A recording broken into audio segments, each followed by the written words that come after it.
Never before in all our history have these forces been so united against one candidate as they stand today.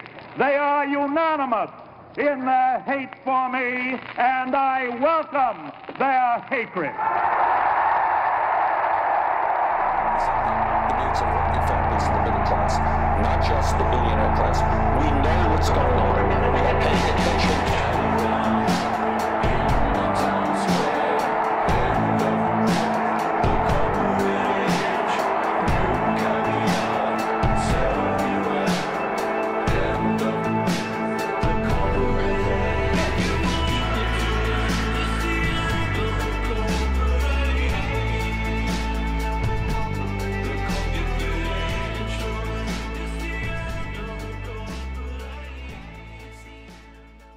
Well, happy Saturday, everybody. How are you? Good morning. Good evening, wherever you are. Welcome to the first Progressive Weekly Review following, I think, Bernie's announcement and my return from Germany. And this is the new Walter. So I want everybody to welcome the new Walter. Walter was not from Germany, this one, but was purchased in Germany after watching The Big Lebowski with Marcus and Dennis in Amsterdam, and I'm very, very happy with the new Walter, so I hope you all are too. Lori has nothing to say about it other than it's brown and very southwestern, so yeah, but you know, it is what it is. And hi, everybody. Wow, so many people. And we've got a lot of people here with us this morning. I'm so glad to be back and mellow. Let's bring in the fourth shot before we talk about the boobs. But why is Marcus all small? What happened here? Because I'm so far away in Germany, man. There we go. Here we go.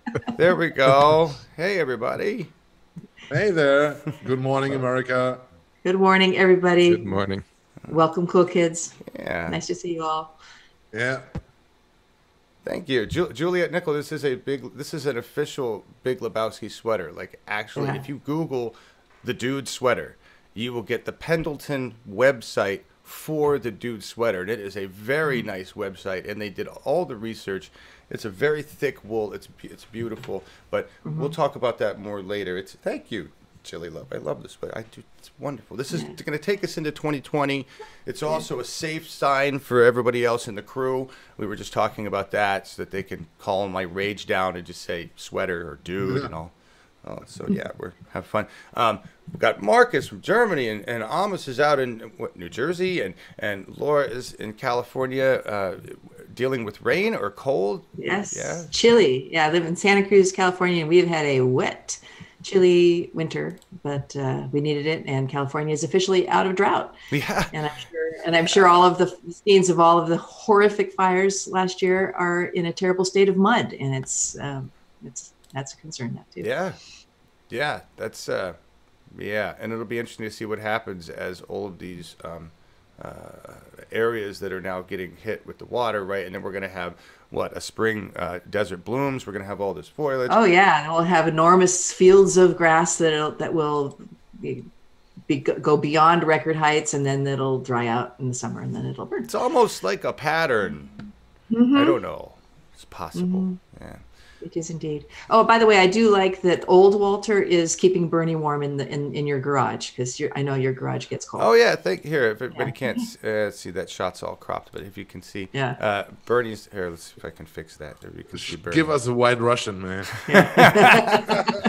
This is Bernie. Yeah, here. Yeah. There's he's got his beanie and his scarf, and old Walter. That's there you go. That's Bernie right there in full shot. And those are Stay my Fortuna hat and scarf, right? Because now I'm an official fan. Honestly, if I could afford to live in posh Dusseldorf, I would be a Fortuna fan, because right now they're really doing well. They're kicking ass. Have they won? Did they win another one after that last one where they really kicked? Yes, Seriously? they did. Yeah, and the next match is on Monday against Frankfurt. You know, the airport where you left. Oh, crazy fucking airport. Yeah. Yeah. Yeah, and we are good, you know. We will stay in the league. This is quite for sure right now, and yeah, everyone is celebrating the team here. Yeah, it's awesome. Yeah, they're kind of like the Bad News Bears a little bit, like just a bunch of good players, right? But no like superstars, and they were in the second league, and they just got moved up to the first league, and everybody was like, nah. But now they're doing really, really good, and right. The problem though, right, Marcus, is that what's going to happen is they're going to get all commercialized, right? That's why I'm not into commercialized football anymore, because it's no real competition anymore, in my opinion, and it's only about the money. And this is where it's took away the fun for the sports for me. And so yeah, I'm a passive, yeah, occasionally watcher, yeah, but not with my heart anymore in it like I was before. I understand. But all right, let's. So we're talking about this stuff, but we got the jacket, we covered the Bernie. Marcus has got a new set, right, with the AOC and the uphill media in the background there. Laura Livengood is actually sporting a nice new. It's good lighting this morning. Don't know what's going on. She brought out Willow, right? And it's looking good. Amos, as always, is in the library in New Jersey, wherever this is happening, right? So glad to have everybody together. We're gonna have a fun time taking over our government installing good people in our government, right? Yeah. This time. So let's get back to the cover. Boobies. Yeah. Right? And, hooray for boobies. And we have one expert here with us today on boobies, and that's not Marcus. Oh, that's not me. It's not Marcus. Hang on, let me please change that shot. I'm the real expert. Yeah. Wait, don't put me with the boobies. Don't put you with. So, why do I have them on the cover? Well, that's in Amsterdam, where I just left, right? And here we'll. So you should do that there. So now we'll run through some slides. So So this is the story. Giant boobs floating in Amsterdam canals to celebrate Women's Day. All right, that's basically what we have going on, and it's a great idea. The quote, which I can't read because it's really small. Let me break out my Chuck Schumers. I got these in Europe. These are Euro readers. I broke mine and Marcus lost his. We were two old dudes who couldn't see shit when we went out anywhere. It was really sad. But as I told you, you know, all the complete trip would be subtitled with Raiders of the Lost Readers. Yeah, that's a good one. But we were constantly looking for them. The idea behind it, here, I just make it big so everybody can read it. The idea behind this, says the people in charge, the organizer, the action is to celebrate the fact that boobs are just boobs. Like the noses on our faces, they are simply a part of the body, part of what makes us women. I thought that's a great idea, and it also shows you one of their beautiful canals. They had tons of beautiful canals. It's just amazing. The city is amazing. People are all in good shape and just happy as hell. And yeah, that was pretty evident there. And it is a tourist city. All right, so it's very much like Vegas in that sense, and you get that feel where the actual residents are a minority and they're kind of not thrilled about that, right? But on the other hand, it is a tourist economy in a lot of ways.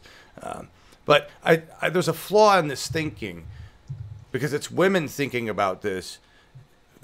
As a guy, as the civilized human being that I am, I wholeheartedly support these actions, and I agree with this.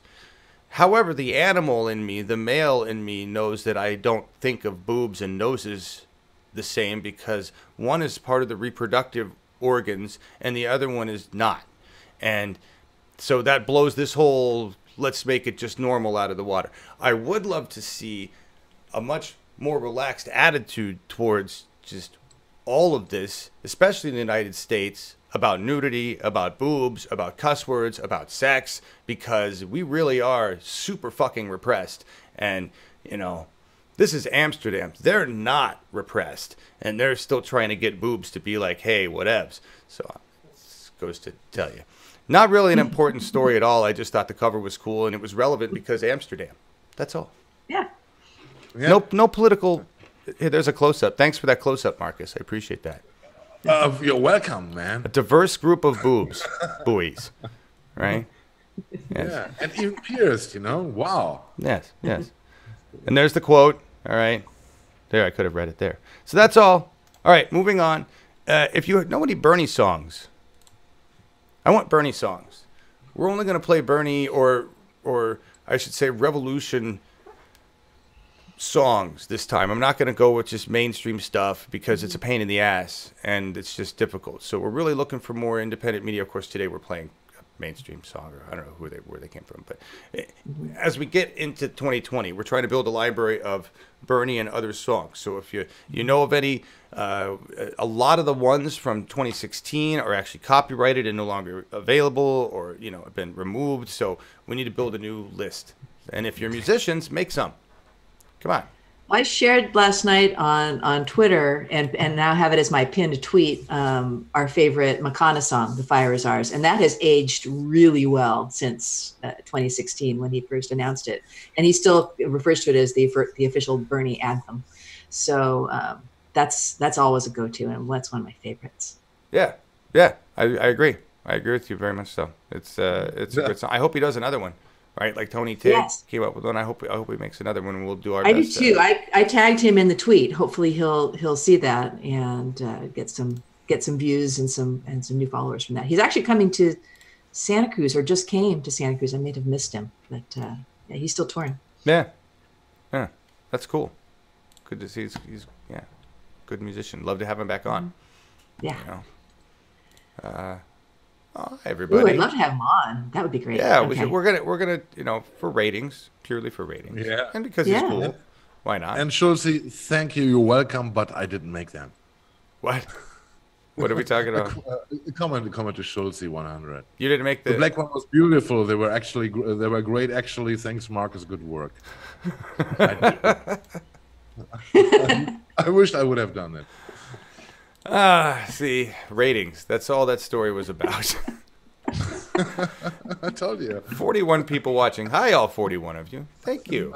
Good to have you here. If you didn't, my first story is on Colorado was stupid. I grew up in Colorado.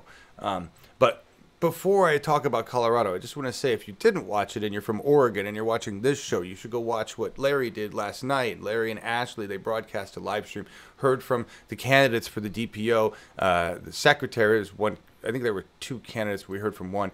The vice chairs and chairs. And it was a really good discussion. And I really want to thank Ashley and Larry, and that we had a volunteer whose name I don't know, and everybody else that was involved in putting that together besides myself, because things like this are important. And you should watch it and share it. All right, now, why is Colorado stupid? Colorado's stupid because when I grew up in Colorado, it was called Colorful Colorado, and we touted how clean the air was and how beautiful the Rocky Mountains were, how great the weed was, John Denver, all that good stuff. And I grew up in the 70s, in the era when parents were all over that. My mom, and I still have it over here somewhere. I mean, it's over here. There. Stuck to something else. This is the Field Guide to Rocky Mountain Wildflowers. This is, my mom would take us and we would go into the Rockies and she would look for flowers and we would complain, but we had a great time. All right. Colorado is not the same. I mean, sure, you've got the Rockies and all that stuff, yay, but now it's basically an oil wasteland. And they have no rules on where they put the shit. This happened recently. This is a story from March 6th. It says fossil fuels choke Denver with air quality 3 times worse than Beijing. And now when I grew up, they had the brown cloud. And the brown cloud was basically all the smog from all the commuters coming into Denver to work. And it was cold air in the morning. And so it just hovered. We breathed our own exhaust if you worked in Denver. Right. Now it's all the fracking, and it's fracking everywhere. Once you get out of the major cities, everybody's got fucking wells all over. They got them right next to my dad's house. He lives in Longmont. Longmont passed a resolution saying, get your fucking fracking out of our town. And the Oil and Gas Commission in Colorado, which owns all the politicians, including the new governor, who ran on being progressive, but then immediately started sucking oil and gas. It's like, oh, whoops, no, I can't. Nope, love oil and gas. It's great. Yeah. So they've had wells blow up not far from my dad's house in Firestone. right? Colorado, for all it wants to talk about its, environmental whatever, and it's kind of purple in terms of its political stance. It's supposed to be more liberal than it is. I don't know. Weed, they did the weed thing. But I think that's just because they saw dollar signs. They see dollar signs with the oil and gas industry, right? And it's unfortunate. It's unfortunate. At 6 p.m., Denver's air quality index measured 162, an unhealthy level more than 3 times worse than the moderate rating of 51 now in Beijing. That's no problems here. No problems with our government here. No. So, yeah, Colorado was stupid. And this is like the icing on the cake. Oil and gas workers. Can I just... If you're an oil and gas worker, and we have none that watch this show, right? But if by some miracle an oil and gas worker clicks on this and is like, I want to hear what that guy has to say. What an ugly fucking sweater. Hear me. You're all fucking stupid. You're fucking stupid. You're protesting the fact that we want to put some environmental restrictions on your jobs, which are killing the whole fucking planet. I got nothing else to say to you other than you're stupid. I know that's not going to help sway you to my side of thinking, but I don't really think there's any chance of that if you truly are protesting your own poor health. That's a special kind of stupid. Really is. But that's what these workers did. A federal state study found oil and gas ops are responsible for 30 to 40% of front-range ozone levels. No fucking shit. No. If you were working a job that you knew was causing harm to anything alive, would you continue it? I mean, I understand that and that's a great, huge question, all you meat eaters, right? That was a big generalization, right? Because we're going to be okay with the slaughter of meat for the purpose of eating it. That's a whole nother discussion. But in terms of killing the environment en masse, which is where I'm going with the fossil fuel industry, it takes an awful lot of cognitive dissonance, just like it does for me to eat a steak, right? But it takes an awful lot of cognitive dissonance for us to be okay with polluting the environment that I need to live to make a salary for me to live. It's just I don't get that one.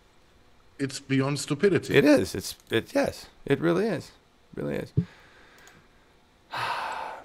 All right. Really quick, the impeachment list. This is my dad, and I'm going to start posting some of my dad's articles, I think on Medium. I got an account there. I'm sorry if I'm too loud. I notice I'm peaking here.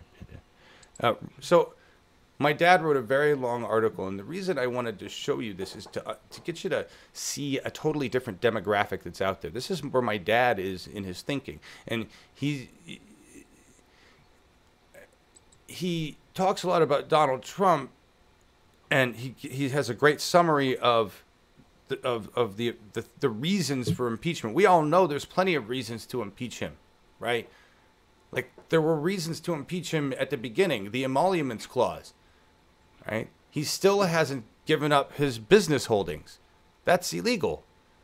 That's been illegal since the first fucking president. Very easy one, very simple one. If our government were functioning, that never would have fucking, if our government were functioning, he never would be president. But, my dad just lists a bunch of the treason, bribery, other high crimes and misdemeanors, Article 2, Section 40 of the United States Constitution. But the problem is that there's a lot of his generation that don't recognize the deeper issue, which is the way the parties function, the GOP, and what we need to do with them and what we need to do with the corruptness in the Democratic Party. Even more so, the idea of centrism being the cause of the greater dysfunction, right? And that's, that's really where there's a difference in view and understanding in, at least in some of my father's generation, right? And he's part of like proto-boomers. So I just wanted to offer that perspective. Plenty of reasons for impeaching Trump. But none of those matter until we replace all the people that are supposed to do the impeaching. Right? Right. Yeah. None of them want to. Yeah. Trump's just fine for them. Yeah. Yeah. Everybody. A useful idiot. Yeah. So, Yes. all right. Before we get into heavy stuff, I want to just stop and take a pause. How's everybody doing? I'm Good. good, and you're getting into the dude mood, right? I am. I just want, I want to, so Amos and I had this serious discussion about talking about the things I say, which are violent. And those of you who have been around, and Laura knows this, that this has been a recurring discussion, and I do waffle all the time.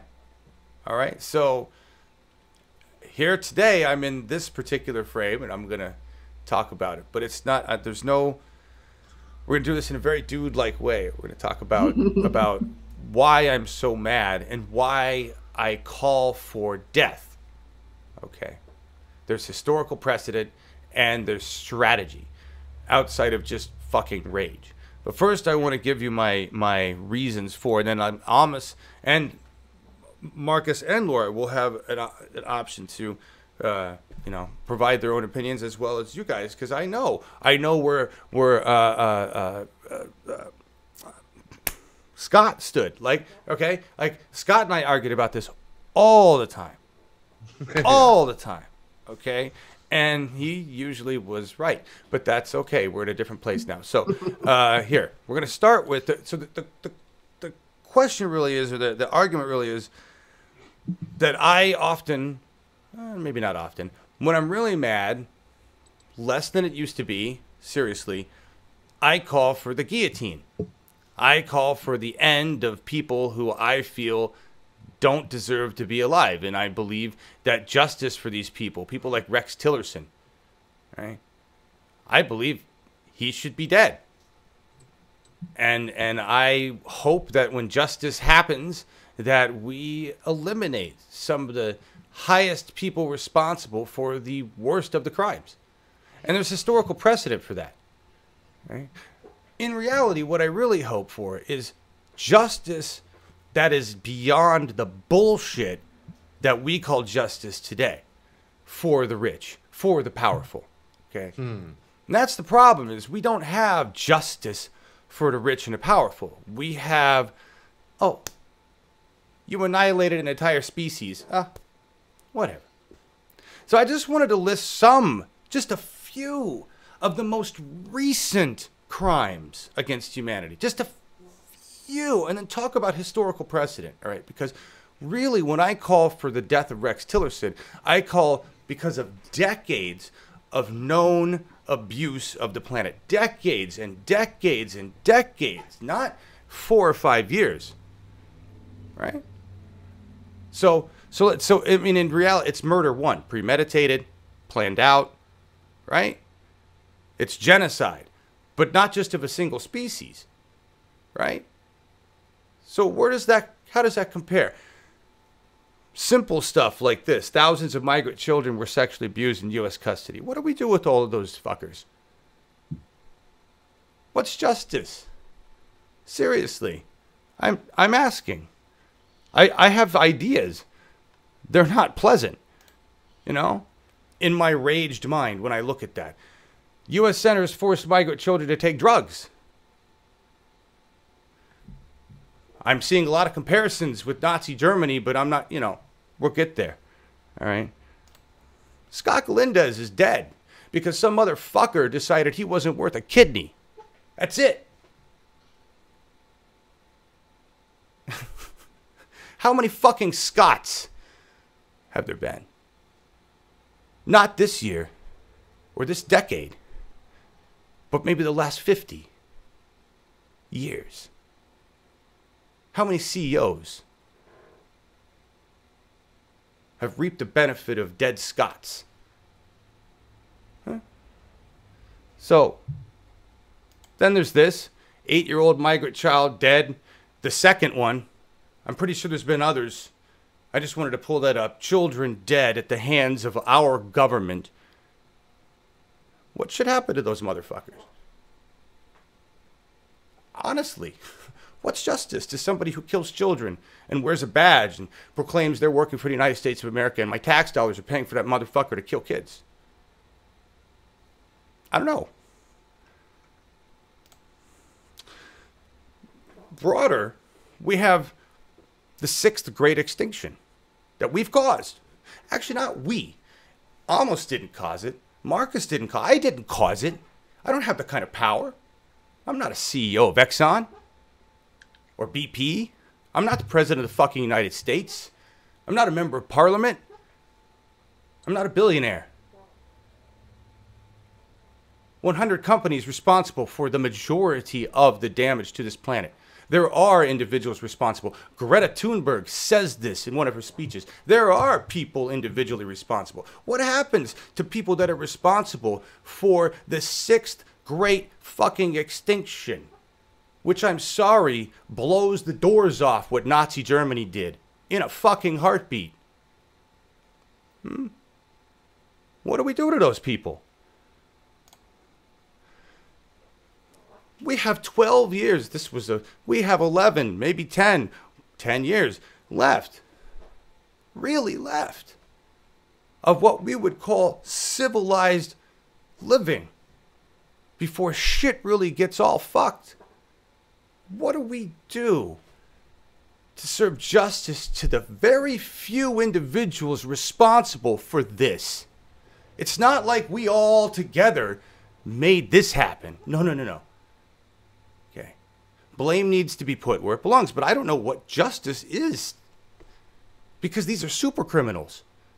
Global fucking criminals. We've never had criminals on this scale ever.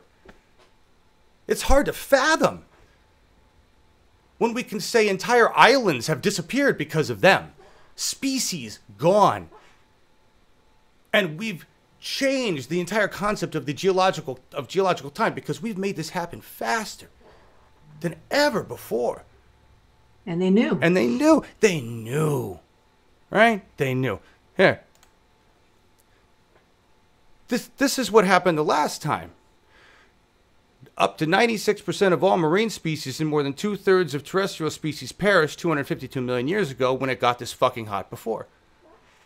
That's an indication of what we're headed for. I seriously doubt human beings are going to be one of the 4%. You know? Exxon knew, as Laura pointed out. What? I can't even fathom. And that's why, you know, here, now let's talk about historical precedent, okay? Because this is the Nuremberg trials. This is actually a little piece about the main trial, because there were numerous trials, so the main trial against the top politicians. And what it says here is that they were tried for crimes against civilians and prisoners of war and mass murder and all those things. And they, of the 24 defendants, they killed 12. Actually, 2 of them committed suicide and the other 10 were hung. 7 were sent to imprisonment and 3 were acquitted. All right? That's what we decided needed to happen to those most responsible that we had, because Hitler was dead. He offed himself. So that was what high crimes. This is what we decided to do. We killed people. We decided they deserved to die. There was no punishment other than that, right? This is though what it comes down to. The judgments in Nuremberg's main war crimes trial overcame the hitherto prevalent view that war was the continuation of politics by other means. How long has America done this? And how do we hold our war criminals responsible? I don't have any answers. All I know is that when I think about it, I know that our justice system as it sits is a pile of shit. And I don't see any of the actual super criminals that we need to prosecute getting any kind of real justice. So, and I told Laura this, in my mind, I'm a pretty angry and enraged person about all these people. I have thoughts of torture. So to me, the moral response to my rage is death. Now, do I expect that to happen? No. I mean, that would be great, but no. I expect something else to happen. But you don't, in this life, in this world, you don't, if you want $100, you don't ask for $100, right? I'm asking for this. I think it's deserved. You'll probably get this, right? But I want to drive this narrative because everybody needs to understand that these people are as reprehensible as those who we decided needed to die in Nazi Germany. That's my argument. Amos, your turn. Well, it's I share your rage, and I do. I definitely think that there should be accountability, and hopefully there will be. What I have had an issue with is more the rhetoric of guillotines, and I have a little picture there. Do you see that picture with the dude? Can you cue that one? In the slides? In the slides, yes. One of the slides is a nice looking dude. And basically, I wonder if you all know who that... the dashing young man? Yes. Oh, here, hang on. Okay, let me pull him up here. Okay. Yeah, who is this? I have no freaking clue. All right. Well, it's Robespierre, and this goes back to the French Revolution and the use of the actual guillotine, which we're using as a figure of speech. All right. Nowadays, and what followed Robespierre, that was the reign of terror. It's not a very positive time in history, and I don't think there was any time in history where like actual like violence on the streets, or like in that regard, like a raw kind of retribution by people without a legal system, without a legal process, has ever resulted in better conditions. It's always caused more suffering and pain and deterioration of the society. So that is the concern I have about that expression, because it kind of makes it sound like it's people taking law into their hands, and that's kind of problematic for me. You're absolutely right, Amos. It is.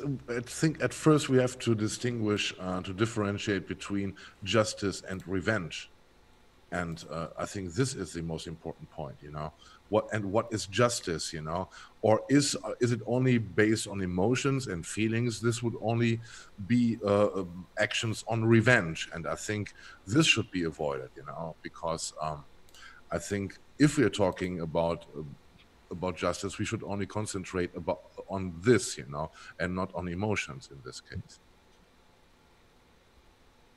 Yeah. All right. Well, so your concern, if I understand, is that we don't just all go crazy in revolution and slaughter them in the streets? Yes, I think we have to be careful about the expressions, so that it's not misconstrued as lawlessness. Well, that's okay. We recommend. But does that mean that if a court of law found that they were going to hang Rex, you'd be like, "Hey, court of law said okay," right?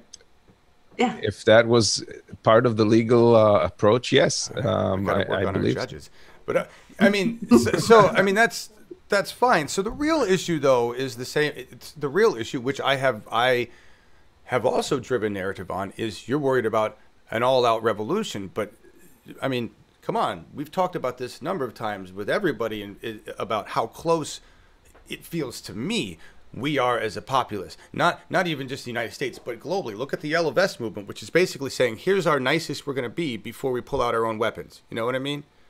It's like we're on the brink. Do you not feel that yourself? I feel that that corporations and powerful individuals have pushed us to the brink of tolerance.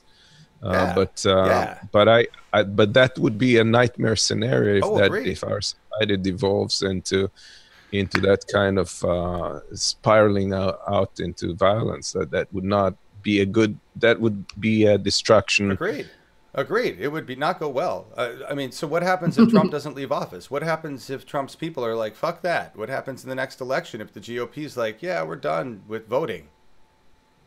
I mean, it's if we become a fascist state. Yeah, and martial law then and bets are off. Yeah. Okay, all right. So Yeah. so even Amos has a point. All right, that's see, that's all bets are off. Yeah, like what about you guys in the chat? You guys, what do you think? O'Brien says he disagrees with you, and he thinks that we need a revolution at this point, like that on the yellow vest level. Oh well, I'd love to see the yellow vest function, but Brian, I'm going to say the same thing I've said many times. How fast would it become a red vest movement here with our cops? Yeah, good point.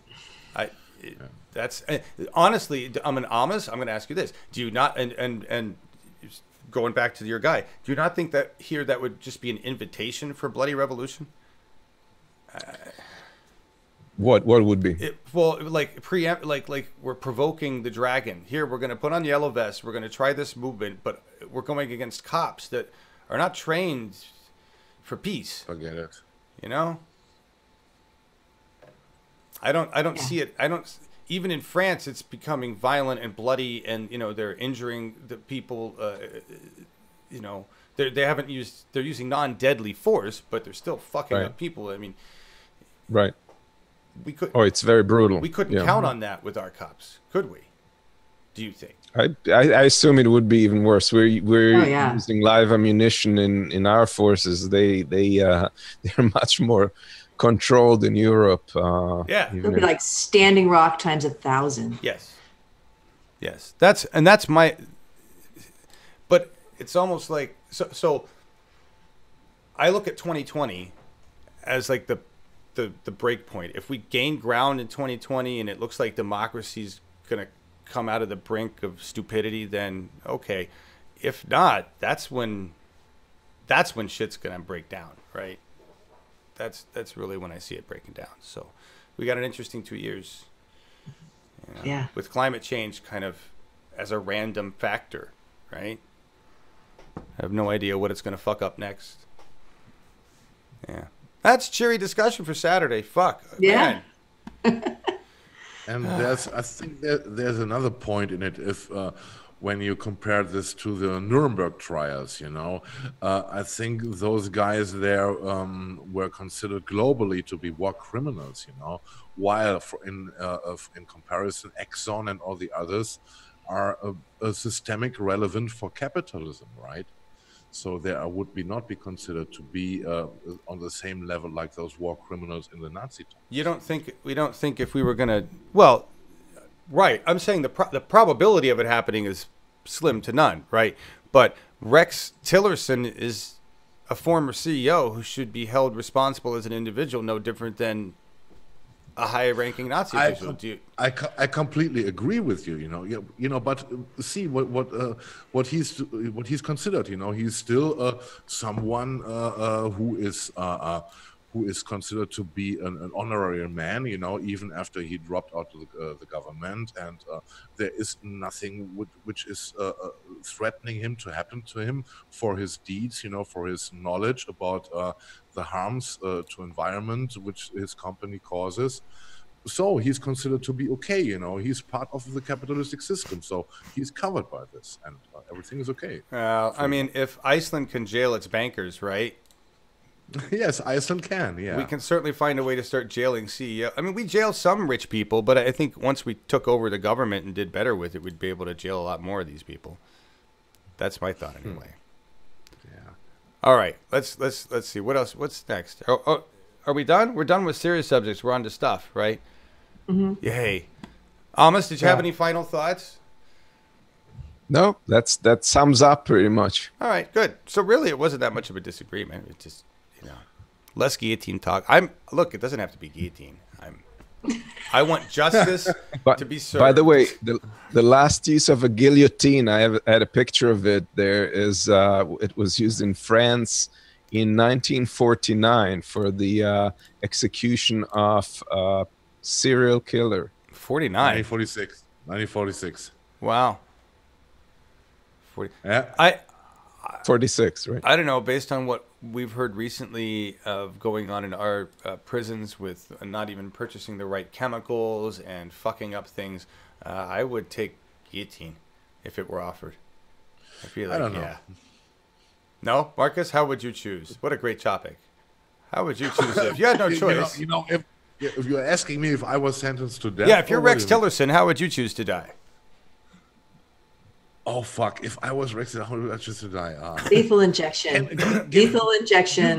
Give me 10 to 12 years to think about it. I'm sure he'd get. Sure, that's what he'd get. A life sentence, basically. All right. Sorry, everybody. We'll get on to happier subjects, like Chop. What? Chop. Chop. Yeah. That's a great picture. Al Walski. Who's that woman on the wall behind Marcus? Oh yeah. Al. Yeah. Al. Guess who? Who could this be? Oh yeah. Show your tattoo. Tattoo time. Show your tat. Yeah. Show your tat. I want to see. Really? Yes. What? Again. Tattoo porn on UHM. Okay. Ratings, baby. Ratings. Yeah. Ratings. No, over, up. There you go. Up. Beautiful. There it is. There it is. That's just beautiful. She still doesn't know. I don't think she... I still didn't mail it. No. All right. Maybe it would be too creepy. Yeah, she's keeping an eye on you, Marcus, says Melissa. Yeah. That's right. Yeah. That's right. Maybe when Laura invites her back to our show, then in the green room before the show, I'll show it to her. Okay. Yes. All right. So, Laura, you're going to talk about what is this? Shahid. Yeah, We the People. We are We the People 2020. And I just went and grabbed the Shahid's. Shahid Buttar is running against Nancy Pelosi in California District 12, San Francisco. And we met him almost exactly a year ago today, from when we're starting up We the People again, which is the first week in April. So we had him on April 4th, 2018. We're going to try and get him for that same week as our first interview. We've already talked to his campaign and they're interested. We are looking for progressive candidates who have announced their race already. Audrey Denny in California has announced her candidacy, and we're reaching out to her as well. And we'll also look at smaller races. I would like to focus on Senate and represent House races to start with, just because they're bigger names. And we're kind of focusing on West Coast for now, just because that's where we're kind of based. Yep. But stay tuned for more stuff coming up on that. And then the other thing I want to talk to you about, next slide, John, is that at the end of this month, March 30th through the 31st, is the California Progressive Alliance founding convention in San Luis Obispo, California. Adriel Hampton, if you'll recall, we've talked to him many times, is going to be on the show next week on Saturday to tell us more about it. But Gail McLaughlin is, as you know, is the founder of the Richmond Progressive Alliance and has been helping to found Progressive Alliance groups all over the state. This is the unity event to bring all of those together in one place. And if you go to the next slide, John, it kind of covers what the objectives of it are. Join us to build an independent grassroots movement organizing for a progressive future in California. And at the convention, they'll be setting priorities for 2019, electing their officers, and just hearing from everybody who is coming together to work for progressive change in the state. Adriel will be there. There's going to be a couple of panels that afternoon on Saturday the 30th. So which they're going to be live streaming. And so we're going to work with Adriel to be able to broadcast those as well. but we'll hear more from him next Saturday on this. I wanted to give you all plenty of heads up that this is coming. If you're in California, particularly in Southern California, that would be a real cool thing to attend. Nice.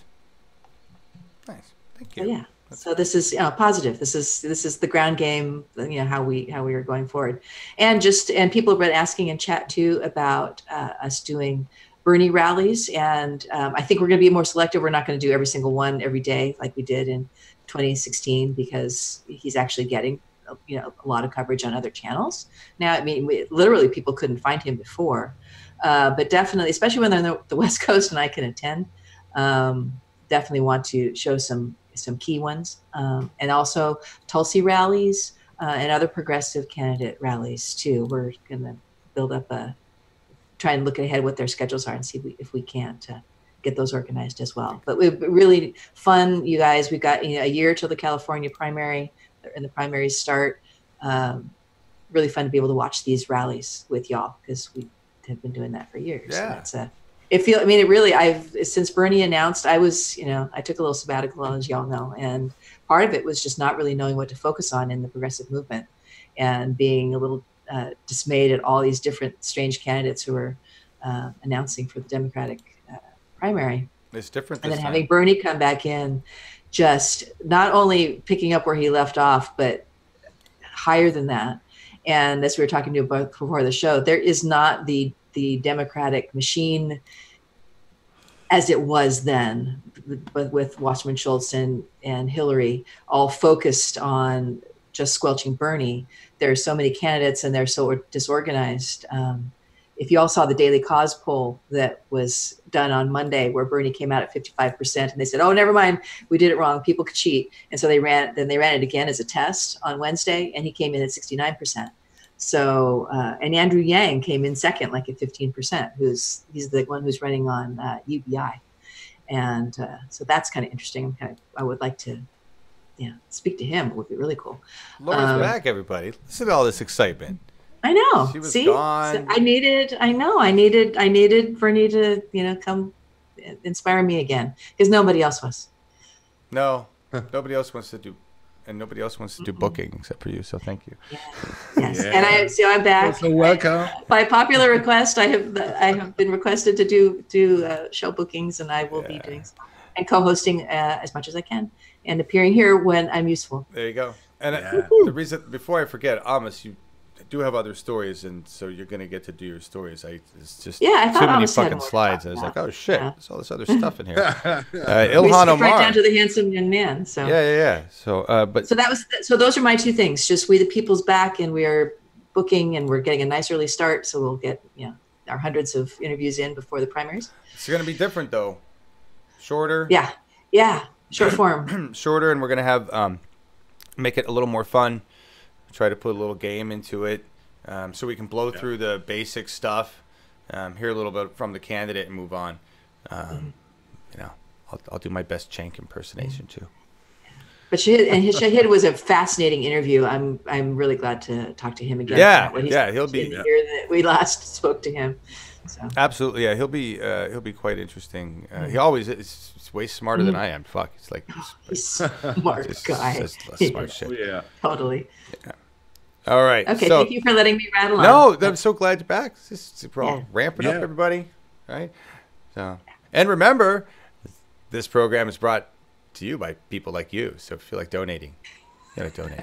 There, getting the donate. Ding, ding. I did it, Larry. Okay. All right, Amos. Yes. Yep. Are you bringing in the Omar? What's next? You got the Ilhan Omar controversy. That's where you started.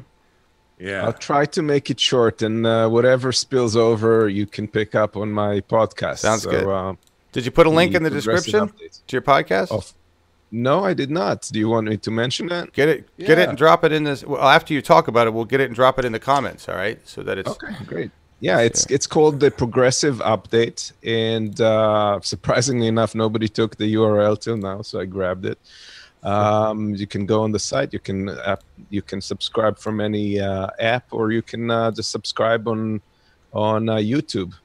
So it's also replicated on YouTube, along with additional video material from now and then. So anyway, Awesome. So my first thing is Ilhan Omar, who got under fire for some remarks that she's made. She was accused of anti-Semitism, and I thought that was important to touch on. As you know, I'm Jewish. I kind of see where people were coming from in terms of the language that she has used. Really?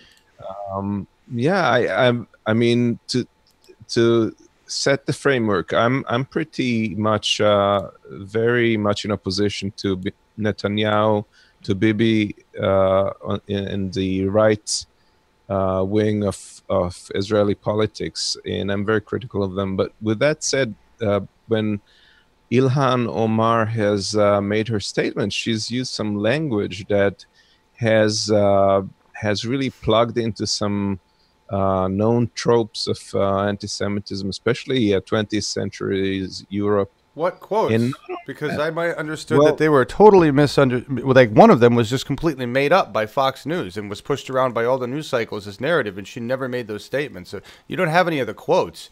I'd be interested in knowing what exactly she said and understanding well, she why. said that if people in the U.S. find it okay that lobbies are pushing for allegiance to a foreign nation, and that was implying the AIPAC. pro-Israeli lobby was, well, AIPAC is just one of them.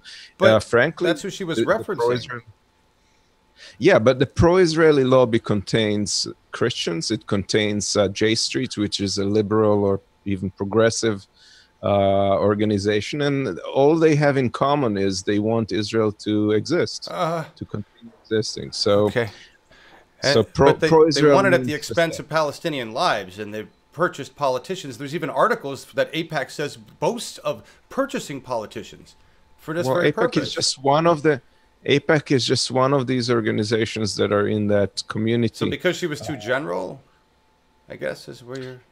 Well, that's one thing. I mean, you could say like the pro-Muslim lobbying would be like a danger to the U.S. because it's requiring allegiance to a foreign And entities. I would have no problem with that. I think any country lobby is working on behalf of that. The problem is that right now, and I just want to say this, all country lobbies are working for the sake of their country, right? Would you disagree? I mean, that's their point, right? Right, but they're not particularly aligned with a particular political point of view necessarily. Right. So hang on. So I am not disagreeing with you. However, not all countries are annihilating another group of people and using our weapons to do so. And that's kind of the point. Because that's what's being lobbied here. Be pro-Israel while Israel commits genocide, which is remarkably fucking hypocritical. I would disagree with the fact that Israel is committing genocide. I disagree with a lot of the Really? a lot of the policies. Yeah, I don't think that's anything that even comes close to amounting to a genocide. They kill people every fucking day. They kill Palestinians every fucking day. They kill children every fucking... Do you disagree with these things that are not occurring? I'm just curious. Do you not consider that a genocide when they have a small open-air prison and they just keep wiping out the people inside of it? That's just like a really slow genocide.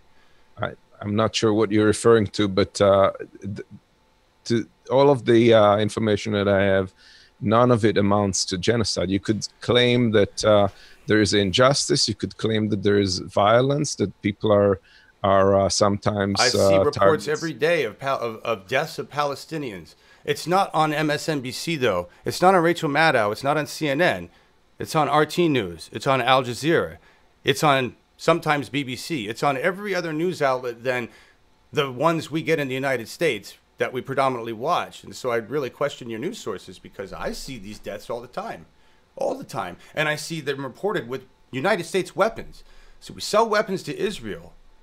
And then a congressperson calls out. And what I find interesting, though, from your perspective, Amos, is that I was surprised of your take on it because we're seeing reports of tons of Jewish people, Jewish communities standing behind Ilhan for her statements because, they're not going to defend the country of Israel for bombing the fuck out of another group of people.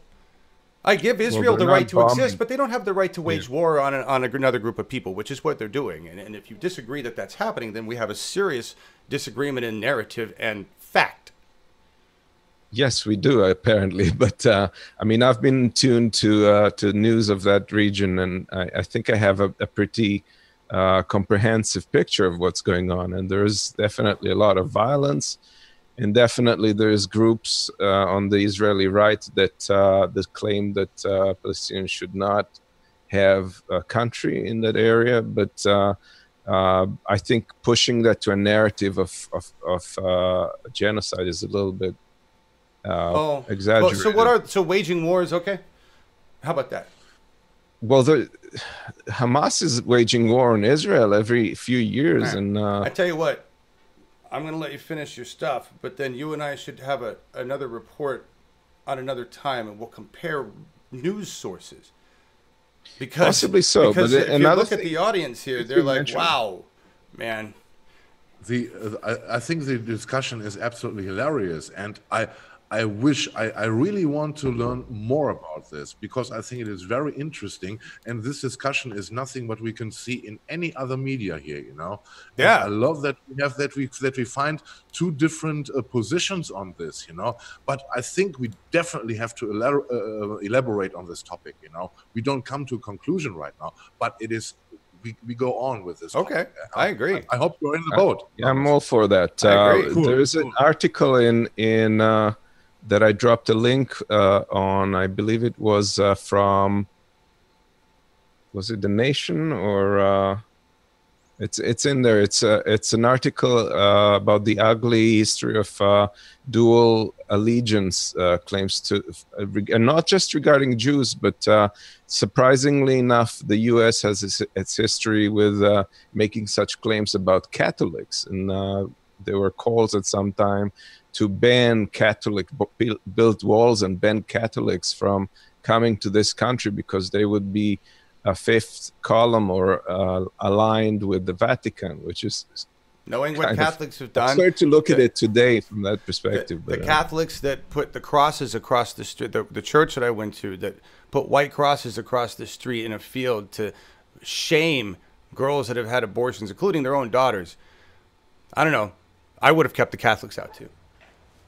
It's an abhorrent religion.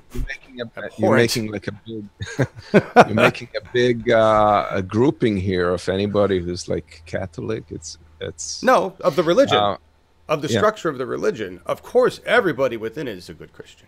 There's never a bad Christian. Anyway, that's another topic. I love the fact that you have such a strong opinion, and I'm looking forward to seeing sources and comparing notes. I'm sure there's information I'm not aware of, and honestly, it's a very difficult topic, and we got to go into details for this. Yeah, but we got.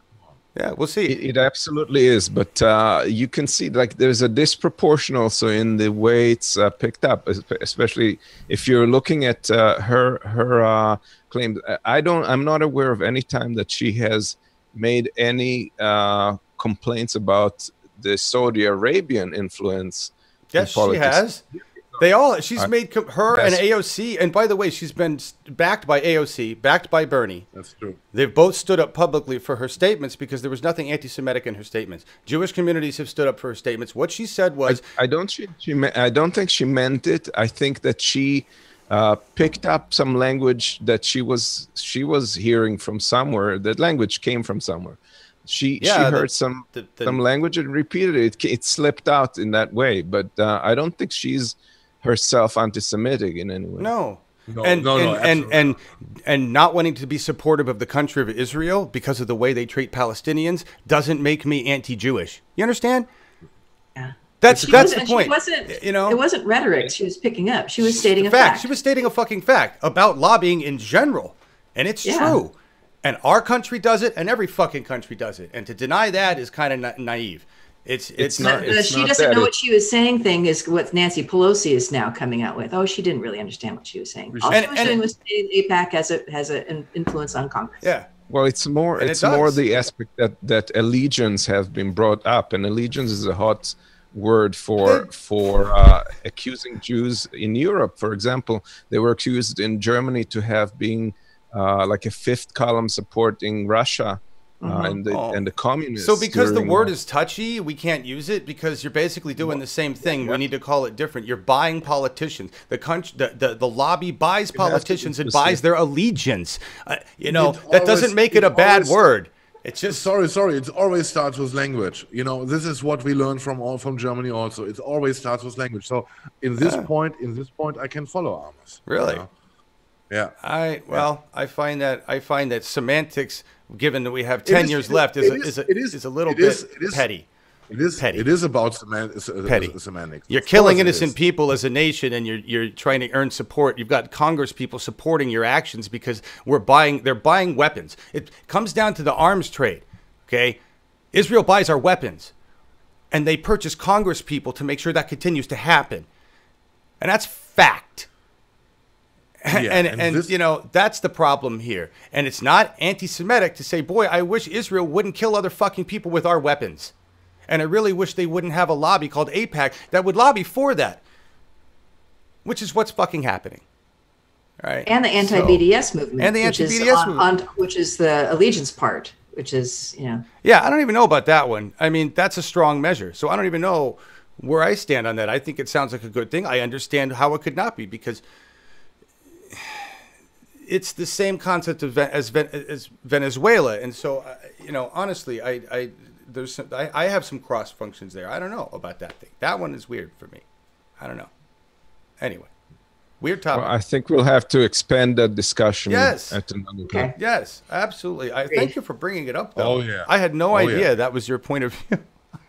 No. I think if you speak to a lot of Jews, they will have the same. They've heard that.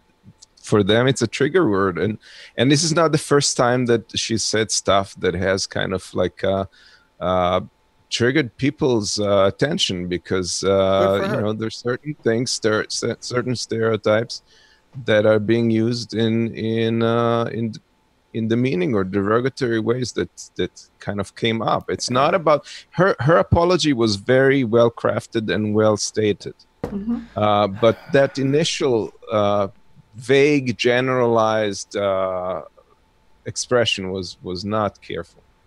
Well, in the end, I think to close it for now, I think the most important point is that no one here agrees that it was meant in any sense to be anti-Semitic, right? Right.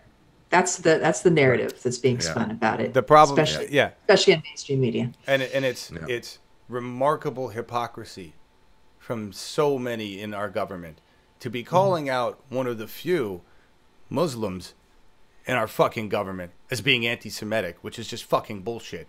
It's just beyond bullshit because they're all hypocrites. They're all fucking hypocrites, right? Saudi Arabia is a great example, and AOC, Bernie, and Ilhan have all called out the hypocrisy in that regard. So, yeah. You know, anyway, you're right. It's a touchy topic. Yeah, we're going to run long because Amos prepared a bunch of nice slides, so we're going to look at them, except this is a really horrible slide. You want to talk about Secretary Nielsen?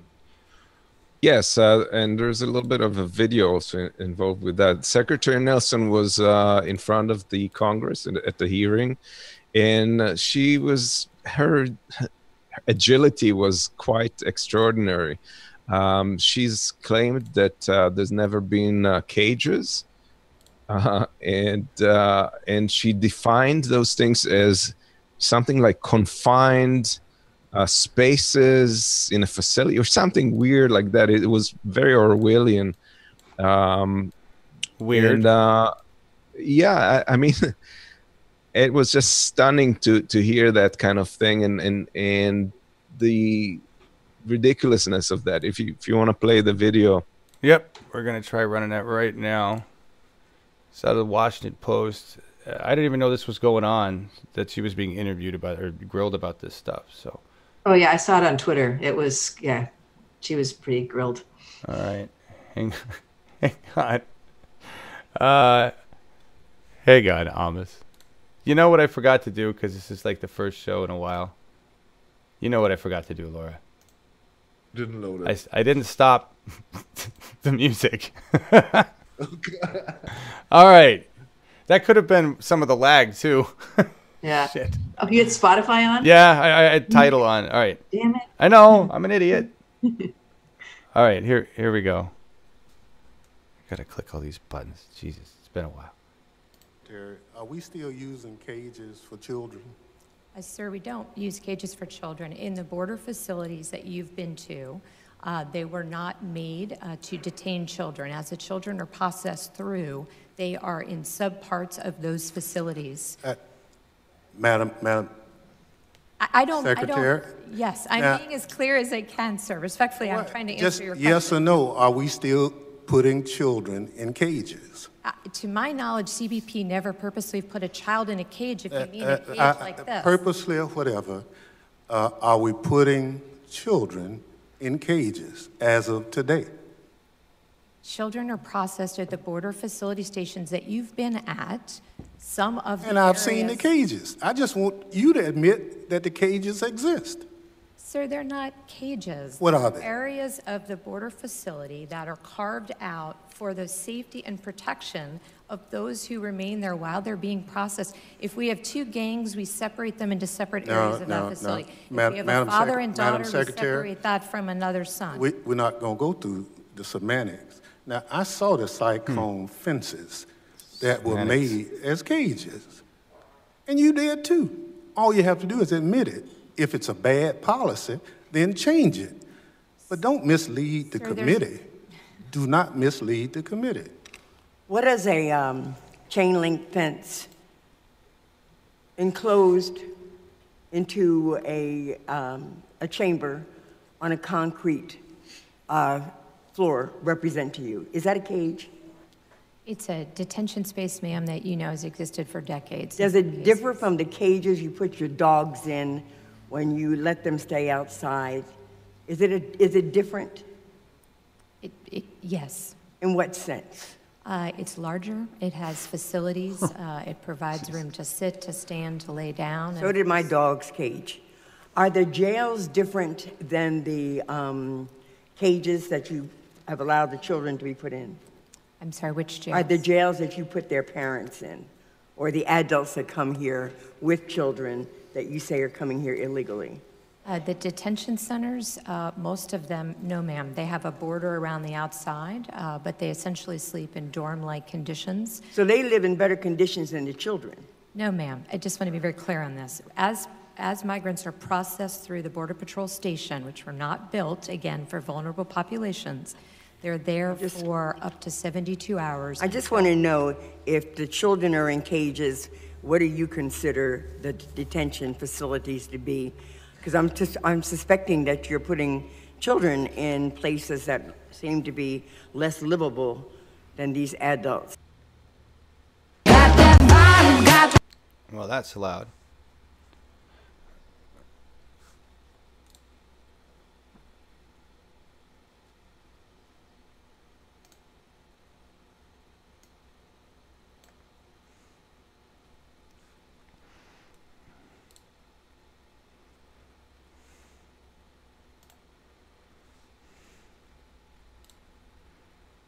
Yeah.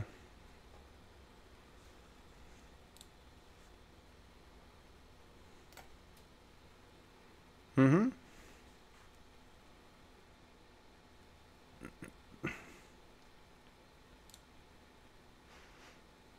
Oh, hang on, Amos. Nobody could hear you. Nobody could hear you. My bad. Shit. Nobody could hear you. Come back in. Now they can hear you. Nobody could hear. Oh, okay. Sorry. You were basically talking about the cages, showing the pictures here. Yeah, the cages. Like it's kind of ridiculous to not to. How can you claim that it's not a cage? And making that point that it's for the protection of the kids is ridiculous. You saw that little kid in that cage there with the other. Yeah. Just absurd. And you mentioned earlier that kids were drugged to keep them calm. Yep. Their life's easier to handle them. That's happened, and also the sexual abuse that over a couple of thousand kids were involved in these things, mostly from other kids, but I think about 700 were sexually abused by adults by staff. So these kids' lives have been irreparably affected just because the Trump administration decided to and they've stated that they decided to use it as a deterrent for other immigrants to show up at the border from other asylum seekers to try and seek asylum here. Yeah. So, and then, I mean, just listening to her response, and you still want to argue people shouldn't be shot? You know? Seriously. You know? I think she should be held accountable. Yeah. But there needs to be some accountable. She'll end up in Club Fed, right? 4 years, slap on the wrist, Club Fed. No, I don't know. It's those statements, you know, I'm not tending to be aggressive, you know, but those statements tend, you know, she deserves a punch in the face for every time she denies that these are cages, you know. It's ridiculous. It is. It's disgusting. Yeah, it is. Yeah, but this is our government, right? I mean, and I just, to that point, like, we've been so conditioned to not speak of violence against suit and ties, right?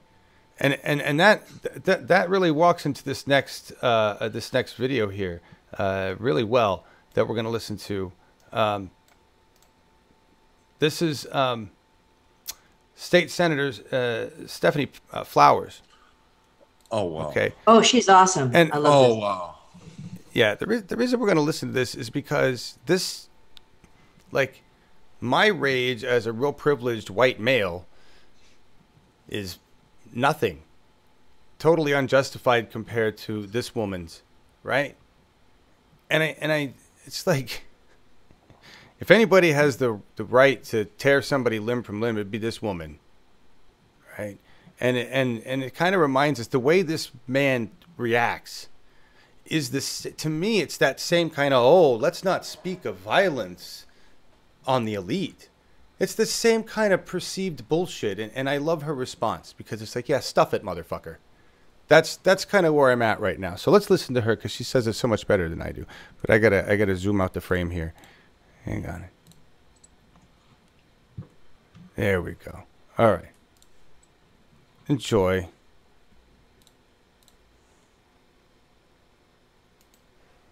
No, I don't. Yes, you do. No, I don't. What the hell are you gonna do? Shoot me?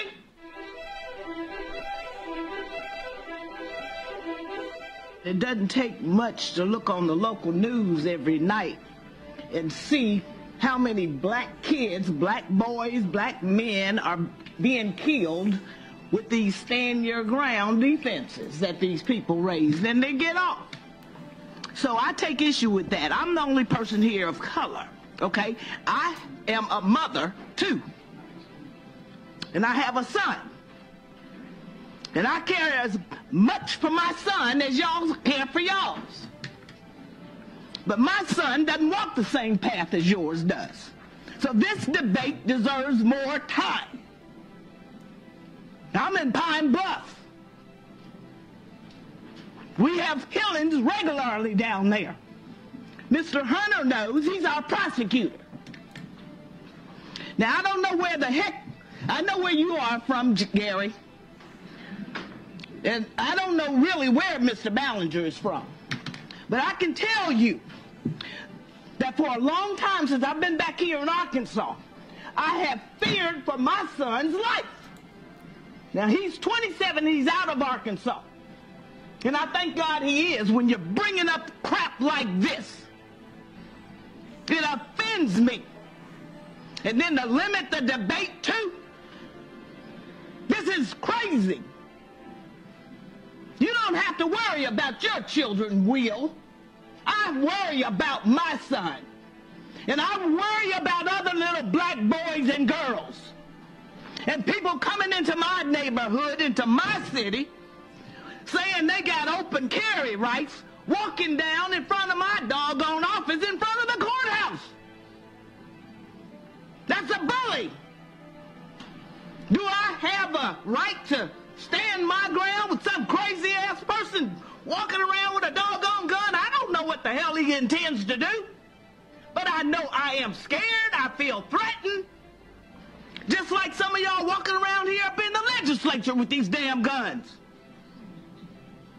That what's his name? Garner came in here, walking around here with a damn gun under his coat. You can see the damn print. Senator, you need to stop. No, I don't. Yes, you do. No, I don't. What the hell are you gonna do? Shoot me? Senator. Senator, what the hell? I'm telling you, this deserves more attention. You want to come up here with all these little NRA bills and bills that Alec have and all that stuff. I'm talking about my son's life. And I'm talking about the lives of other black kids.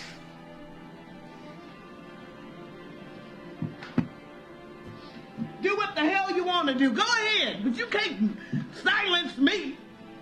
You got your damn silence gun out the damn chamber today, but you are not going to silence me.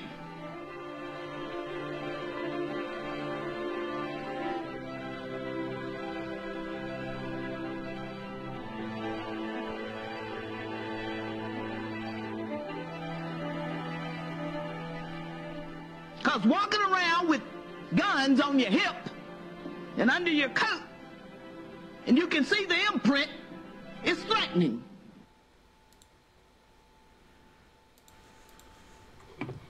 Wow. Wow. I hadn't heard it with the audio. I had just seen it just with the subtitles. The audio adds a lot. Yeah. Wonderful lady. I would like to see her together with Nina on stage. Ooh, yeah. Can you imagine that? You know what's beautiful? You know what's beautiful about that? It is. She's taking her rage and channeling it into government in an attempt to make change, right? Yeah. But she's dealing with those assholes. And I'm just more blunt. And that's why I don't work in government. I'd be bad in government. Thank goodness for Senator Stephanie Flowers for her ability to control her rage and channel it into white fuckers. You know? And, yeah. Takes all of us to do different things. But yeah, the stand my ground law is really just for white people to be able to shoot black people whenever they feel like it. Cops have that right now. Yeah. Oh, a funny side note, by the way.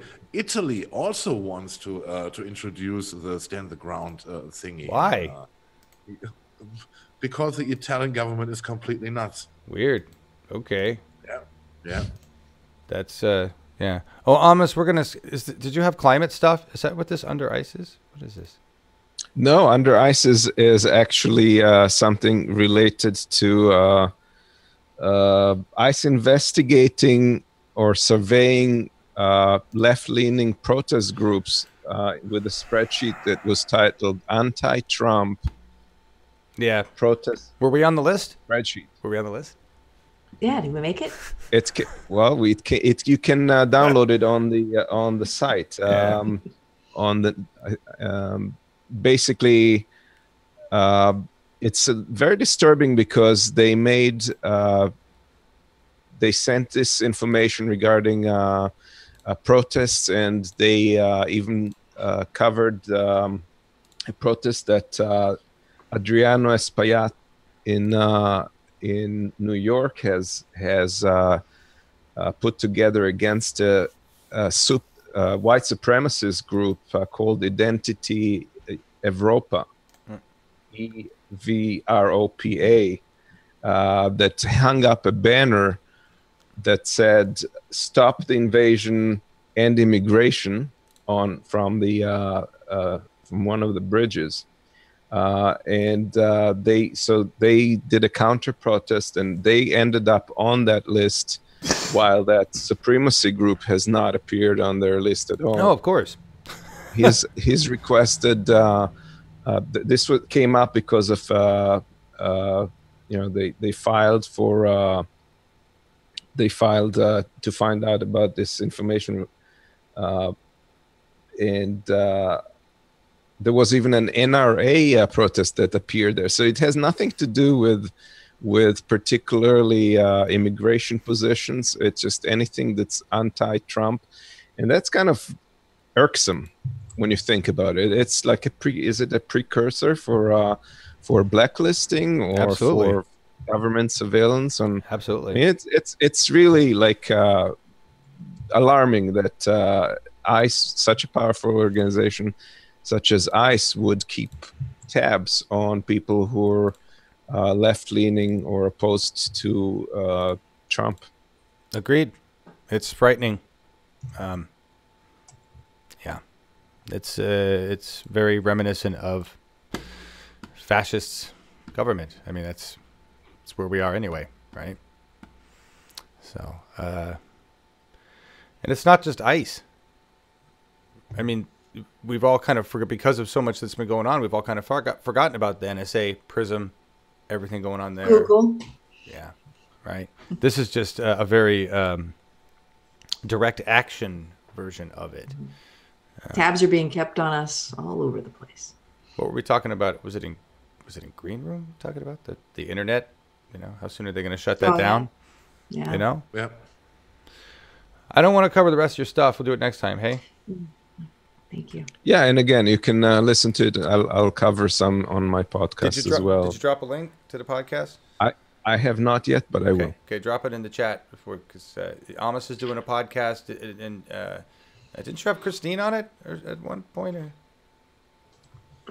Did you have Christine Lund on it? Yes, I did have Christine, and she's going to be again on the show talking about gray wolf removal from the endangered protection list by the Trump administration. There's 5,000 of them left, and they're also in the United States mainland. And also, she'll cover a whale that got to the Amazon. Wow. All right, great. So that's and you're pushing that to YouTube? I saw that on YouTube, right? Yes, it's also on YouTube. So whichever way people prefer, they can subscribe to it and ring the bell on YouTube, or they can just subscribe to it through a podcast app, whatever, Stitcher or iTunes or whatever they use. Yeah. Yes. All right, great, awesome. Laura, Marcus, John. Thank you all so much for this. Has been a great Saturday. We're going to cut it off like right at an hour and a half, pretty much. Yeah. Am I forgetting anything? So, we didn't cover like the events coming up and all that shit, did we? No. Yeah. Well, we've got Adriel next Saturday talking about the Convention Alliance, and we'll have more We the People news next week. All right. We have broadcast scheduled this week. Tomorrow we have Progressive Oregon. Tomorrow's Progressive Oregon, right? Do I have that slide? The DPO candidate forum was the other night. Here, Progressive Oregon is important tomorrow because Larry's talking about the Democratic National Committee. Larry's been looking at the bylaws. This is really cool. And apparently, we have a lot of power in the National Committee. Okay, at the convention, if we get enough people together, we can put resolutions for it, changes to bylaws and stuff. And if we get enough votes on the floor, we can make some serious changes to how the DNC operates. And there's a lot of power there in the committee, right, itself. Just like there's a lot of power in what happens to the resources of the Democratic Party at the state level in the DPO admin, which is one of the reasons we need to put some actual progressives there. And Larry's been working on that with some other good people around. Thank you, Environmental Coffee House, for your donation, $9.99. Really appreciate that. Thank you. So yeah, this is cool. Larry's been digging. He's a Jedi now with the parliamentarian stuff, and he's been gaining great power across all of the land of Oregon. And he's using his Jedi powers to look into the bylaws and see what we can manipulate at the national level. Why not? Right? This is how it works. I mean, they did it to us. Democracy functioned a lot better until they went in and started changing the instruction manual, right? So join us for that. And what else? We didn't do the AOC Says. Yeah. She covered some of the things we talked about, right? Manafort. You want to cover those, Marcus? It's all you, baby. No, not necessarily. We know. I think everyone here is aware, about her tweets and that she uses to strike back twice as hard as those who attack her, and that we love her for this. Agreed. I love this quote. This is nice. Our job is to serve, not rule, right? Yeah, that's her. You all right, Marcus? You seem tired. I'm a little bit tired, but I'm good, yeah. So it's first time back doing the evening show, on the regular basis, right? After working. Holiday was nice, huh? I miss it, man. It went over too fast. It did. And thank you, Osama number 5. Yeah. Yes, and Sandy for the donations super chat. Thank you. Yeah, thank you. A rational adult discussion, and Sandy and I are twins. Oh, that's cool. Yeah. Nice. Yeah, listen, I appreciate having diverse views and everybody putting up with my very narrow tunneled sometimes of thinking, but I learn a lot from Amos and Marcus and Laura, and so yeah. All right, we're out of here. AOC tweets are always great. They are, Melissa H. And we're going out of here with, what is this song? The song is Thank You, National Progressive. Oh, thanks, Chris. Yeah, the song is we had to say goodbye to Keith Flint from The Prodigy. Apparently he committed suicide the past weekend. Yeah. It's a loss, I think, in my opinion. They were great when they started in the 90s, and great band, and he made his decision. He was 49. Yeah, rest in peace, Keith Flint, and we go out with The World's on Fire from The Prodigy. All right, there it is. Bye, everybody. Thanks for being here. Join us tomorrow at 10. Bye. Thanks for watching. See you next week. Mess up the outro. Yeah. There we go. I'm rusty.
close, you're too close to the wire. Too close, you're too close to the wire. Too close, you're too close to the wire. Too close, you're too close to the wire. Too close, you're too close to the wire.